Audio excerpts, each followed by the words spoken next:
All right, people of TikTok, welcome back to part two of the rebellions in Lower Canada. Today we're going to talk about some of the conditions that brought the populace into a situation where they were destined to rebel.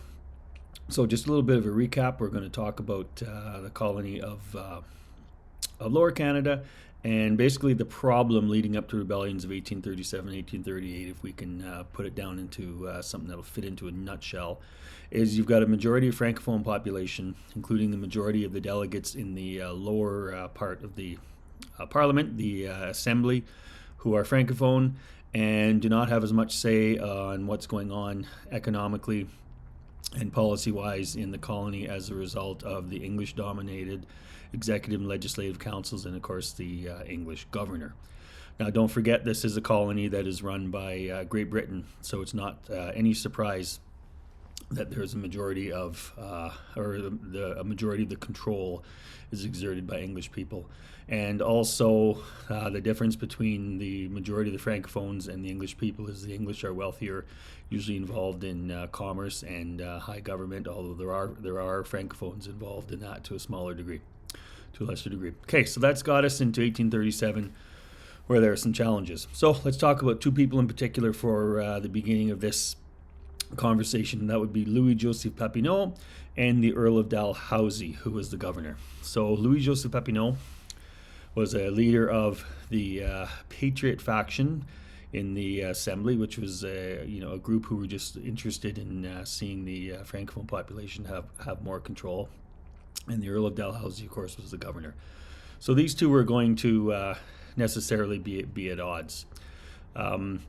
Papineau and his people and other Francophones in the Assembly are calling for more control over money and policy decisions that are being made in the colony, particularly since it's the majority of people who are paying taxes are, of course, the Francophone minority. Basically, Dalhousie says no. One of the other things that the Patriots were interested in becoming involved in was education, which was under the complete control of the Catholic Church at this point. And it's interesting to note that the Catholic Church tended to side with the government, even though they were English and most of them would not have been Catholics. That's an interesting sort of fact. This is beginning to grow and cause some concern, and news of this was reaching the Houses of Parliament in England. And there were a small group of reformers in the House of Commons who decided that the colonies should be having a little more say in what's going on in their own colony, the colonists, that is. And this small group of reformers was able to kick Dalhousie out. But while all this is going on, there are several other factors that are creating discontent in the countryside and in the colony in particular. One of which was a consistent increase of English immigration, a little bit from the United States, but the majority from England into Lower Canada, resulting in an increasing number of English people, and certainly in the urban areas of Montreal and Quebec City, getting to a point where the balance is pretty close to 50-50. And of course, the English being the merchants and the civil servants having a little more control over what's going on in these areas. So that's a point of contention for the Francophones in the province. And it's something that continues to this modern day within the province of Quebec. There's also a cholera epidemic that rages through Lower Canada this time. It was raging in other parts of the world, but in general, it was being brought into the colony by the English immigrants. So not only were the English immigrants coming to Lower Canada, they were also bringing disease with them.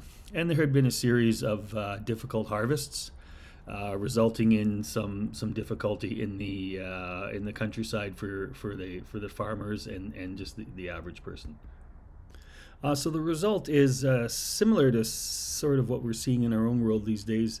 There's a definite polarization between the Francophones and generally people in the countryside, not having their demands and their wishes met, and the Anglophones and the business people and the civil servants in the Catholic Church on the other side, not giving way either.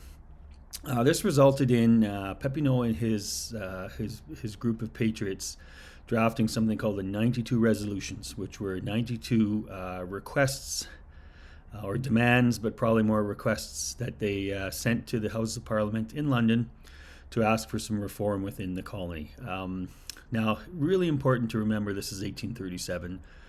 Prior to the advent of railways, canals are only just beginning to be built and used, and transatlantic messaging was still basically get put on a ship in Quebec City and get across to England, then have to make its way to London in the Houses of Parliament.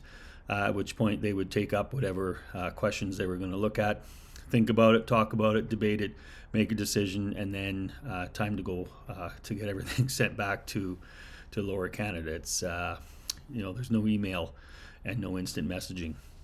So these 92 resolutions are sent to the House of Parliament by the lower assembly by Louis Joseph Papineau and his patriots, and it takes 3 years for the British Parliament to receive them, think about them, debate them, respond to them, and send the answer back.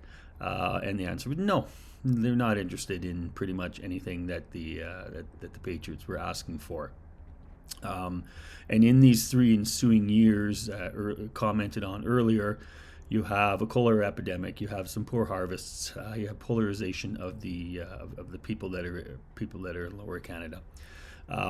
So everything is just building up to a boiling point. French people were excuse me. French people were boycotting English businesses, trying to disrupt business. The Assembly refused to vote funds for the colony to do things that they needed to do. So things are just getting worse and worse and worse. There are also small or not so small bands of both French patriots and English patriots, some of which were part of a group called the Doric Club, who were routinely clashing in the streets.